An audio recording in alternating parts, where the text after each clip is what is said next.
Menaratul Muhibbin TV. Umat Islam dari batu besar yang ada di parit di perang Khandaq tahun kelima Hijriah.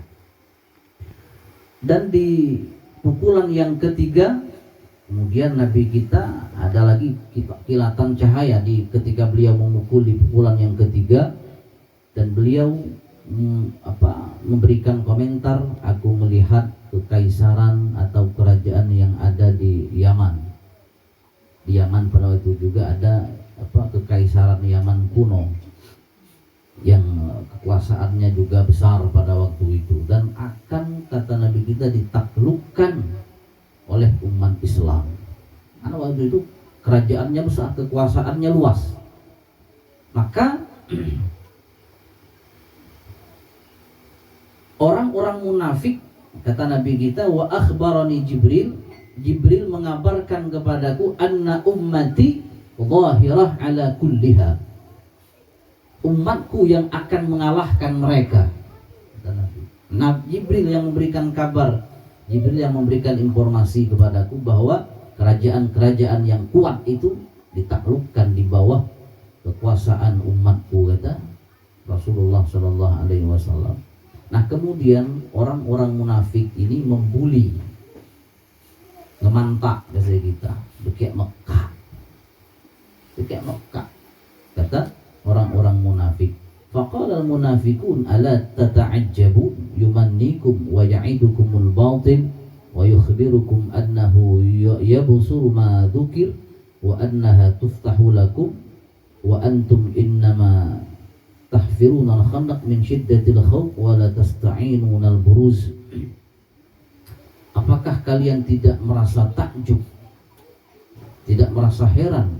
Ini Muhammad memberikan angan-angan kepada kalian, menjanjikan kabar gembira bagi kalian, hal-hal yang menurut di luar akal.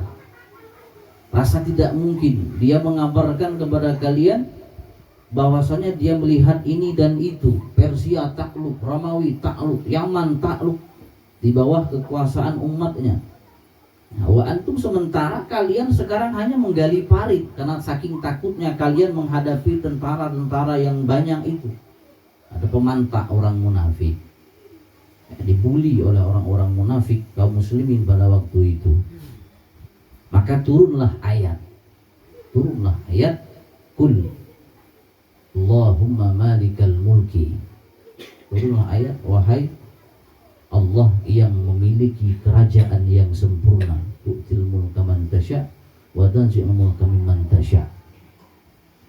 Dan di dalam Al-Quran itu ada surah Ar-Rum, ghulibatur Rum, akan dikalahkan kerajaan Romawi, ada di dalam Al-Quran. Dan ini adalah mukjizat Al-Quran. Dan kemudian di samping itu ayat ini ya sangat dahsyat ya. Diriwayatkan bahwa ayat ini memiliki kelebihan ya, memiliki fadilah dari hadis, banyak hadis. Di antaranya adalah bahwasanya Allah Subhanahu wa taala tatkala memerintahkan surah Al-Fatihah wa ayat al-kursi, dan ayat kursi, wa syahidallah wa qulillahumma malikal mulki tu'til mulka man tasya, dan seterusnya. Nah, jadi surah Al-Fatihah, ayat Al-Kursi, ayat kursi, syahidallahu annahu la ilaha illa huwal malaikatu ulul ilmi qa'iman bil qisti la ilaha illa huwal azizul hakim inna dina 'indallahi al-islam qulillahumma malikal mulki tu'til mulka man tasya wa tanzi'ul mulka mimman tasya wa tu'izzu man tasya wa tudhillu man tasya biyadikal khair innaka 'ala kulli syai'in qadir. Jadi suratul Fatihah, ayatul kursi, dan ayat syahidallah yang sering kita baca setelah maghrib, Allahumma malikal mulki yang kita baca tadi, disuruh oleh Allah turun ke bumi. Ayat tadi kan itu adalah kalam Allah Subhanahu wa ta'ala, dan kemudian disuruh oleh Allah turun ke bumi. Maka mereka berkata, ya Rabbana la tahbitna darud dhunub, ya Allah jangan kau turunkan kami darud dhunub, negeri penuh dengan dosa, wa ila ma ya'sika, dan jangan kau turunkan kami ke orang yang bermaksiat kepadamu. Faqala ta'ala, maka Allah Subhanahu wa taala menjawab kepada suratul Fatihah ayatul kursi, wa izzati wa jalali. Jadi Allah taala mengucap ketika surah Fatihah ayat kursi, syahidallah qulillahumma malikal mulki, ayat tadi di surah turun ke bumi, kamen nggak wahai Allah bahasa kita. Kenapa dunia ini negeri maksiat, negeri dosa, negeri maksiat? Maka kata Allah Subhanahu wa taala, wa izzati wa jalali, jangan macamnya, demi kebesaranku, demi kemuliaanku, ma yaqra'ukunna, tidaklah membaca akan kalian, ngibur kayak surah Fatihah ya, ngibur atau bilang kayak ayatul kursi, bilang kepada ayat syahidallahu annahu la ilaha illahur rahmanur rahim, dan ayat qulillahumma malikal mulki. Apa? Ma yaqra'ukunna abdun, tidak membaca akan kalian seorang hamba, aqiba kulli salatin, setiap selesai salat, illa askantuhu hadiratal qudsi ala ma kana minhu, melainkan akan aku tempatkan dia di hadiratil qudus.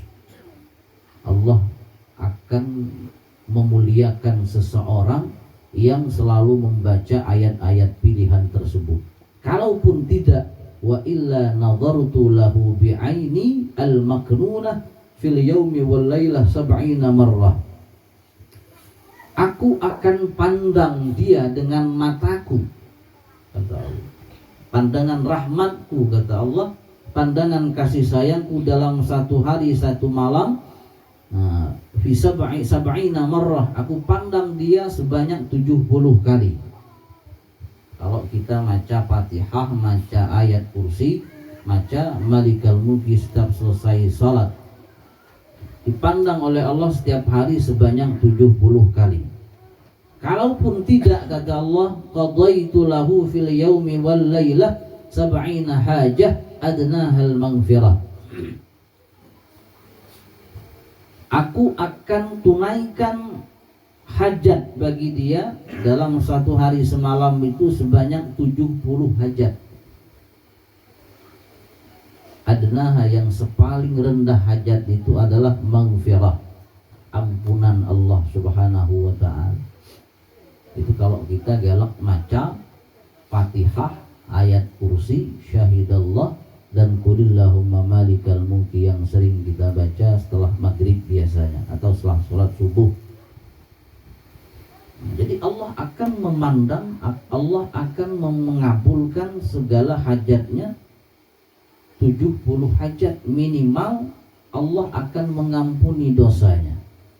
Wa illa a'adtuhu min aduwihi binusratihi alaihi, atau kata Allah, kalau tidak seperti itu aku akan lindungi dia daripada musuhnya dengan ditolong atas musuh.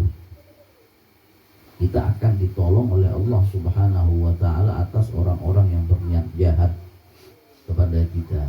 Wala yamna'uhu min dukhulil jannah illa ayyamut, tidaklah menghalangi dia masuk surga, kata Allah, melainkan bahwasanya dia mati.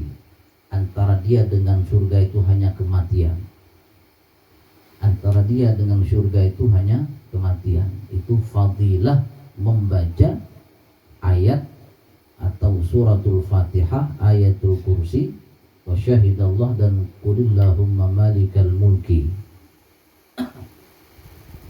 Itu firman Allah ya, kepada surah-surah ataupun ayat-ayat tersebut. Jadi kalau kita membiasakan membaca suratul Fatihah, membiasakan ayatul kursi, membiasakan membaca ayat yang tadi kita baca, itu akan kemudian menjadi wasilah, akan menjadi sebab untuk kita bisa mendapatkan pandangan Allah, untuk bisa kita mendapatkan hajat-hajat kita mendapatkan perlindungan dari Allah Subhanahu wa ta'ala. Yang terpenting, yang paling indah janji Allah Subhanahu wa ta'ala adalah tidak ada antara kita dengan surga, hanyalah yang menghalanginya kematian. Nah, itu fadilah membaca surah-surah pilihan. Nah, cuma hanya orang-orang pilihan yang bisa istiqomah membaca surah-surah tersebut. Hanya orang-orang pilihan yang telah ditakdirkan oleh Allah menjadi orang-orang pilihan. Tu'izzu man tasya. Allah akan memuliakan orang-orang yang Dia kehendaki. Namun kalau kita dibagi, kadang kelupa lah, kadang penyekian lah, kadang itulah inilah. Namun dibagi ya. Ya, dibagi ya.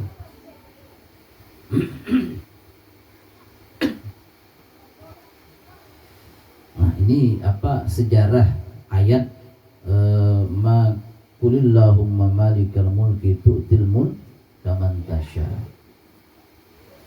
Ayat ini seolah menjelaskan orang yang disebut malikal mulki, yang punya kerajaan.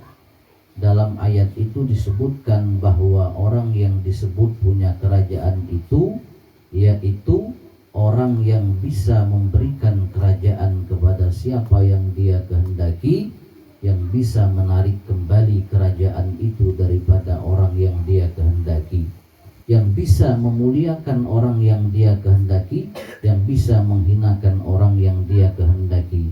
Apabila mampu demikian, boleh disebut malikul mulki. Dan pantas, hanya yang pantas disebut malikul mulki yaitu Allah, yang memiliki kerajaan yang sepenuhnya. Artinya, kesimpulan dari apa yang kita pelajari, kalau kita ingin dimuliakan oleh Allah Subhanahu wa ta'ala, ya maka kita harus memuliakan ayat-ayat Allah Subhanahu wa ta'ala, seperti ayat-ayat pilihan tadi. Sehingga dengan kita membaca ayat-ayat pilihan, maka insya Allah kita akan diberi oleh Allah Subhanahu wa ta'ala kerajaan, kita diberikan oleh Allah kekuasaan yang sesungguhnya. Ya, kerajaan itu kan simbol kemuliaan. Ya, sejatinya kerajaan itu adalah kemuliaan. Jadi kalau kita ingin mulia, maka baca ayat-ayat Allah, baca surah-surah pilihan, ayat-ayat pilihan seperti apa yang kita bahas tadi berkenaan dengan ayat ataupun surah-surah pilihan. Insya Allah kita menjadi bagian daripada nama Allah Subhanahu wa ta'ala malikul mulki, yang memiliki kekuasaan. Artinya kita akan dimuliakan oleh Allah Subhanahu wa ta'ala. Kemudian selanjutnya, secara tidak langsung ayat ini memberikan satu keimanan bahwa yang memuliakan dan yang menghinakan seseorang adalah hak dari Allah. Wallahu a'lam.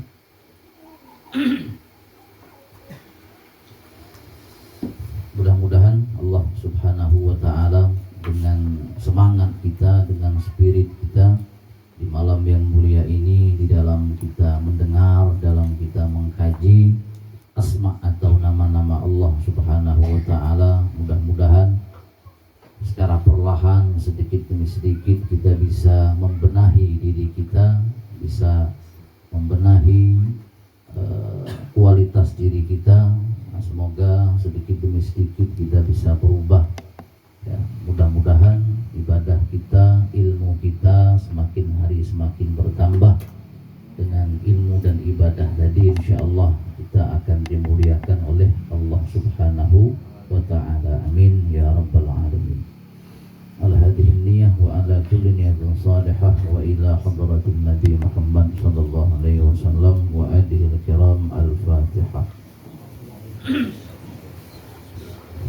Bismillahirrahmanirrahim. Alhamdulillah rabbil alamin. Ar-Rahmanir Rahim. Maliki yaumiddin. Iyyaka na'budu wa iyyaka nasta'in. Ihdinas siratal mustaqim. Shiratal ladzina an'amta 'alaihim ghairil maghdubi 'alaihim waladdallin. Amin. Bismillahirrahmanirrahim. Alhamdulillah rabbil alamin. Allahumma shalli ala sayyidina Muhammad wa ala ali sayyidina Muhammad اللهم اغفر لنا ما أخطأنا وما تعمدنا وما أصررنا وما أسرفنا وما أنت أعلم به منا. أنت المقدم أنت المؤخر لا إله إلا أنت. اللهم انفعنا بما علمتنا وعلمنا ما ينفعنا وزدنا علما وهدى وتوفيقا برحمتك يا أرحم الراحمين. اللهم ارزقنا فهم النبيين وحفظ المرسلين وإلهام الملائكة المقربين برحمتك يا أرحم الراحمين. اللهم أغننا بالعلم وزينا بالحلم وأكرمنا بالتقوى وجملنا بالعافية. ربنا آتنا في الدنيا حسنة وفي الآخرة حسنة وقنا عذاب النار. صلى الله على سيدنا محمد وآله والحمد لله رب العالمين. سبحانك اللهم وبحمدك أشهد أن لا إله إلا أنت نستغفرك ونتوب إليك. ثم السلام عليكم ورحمة الله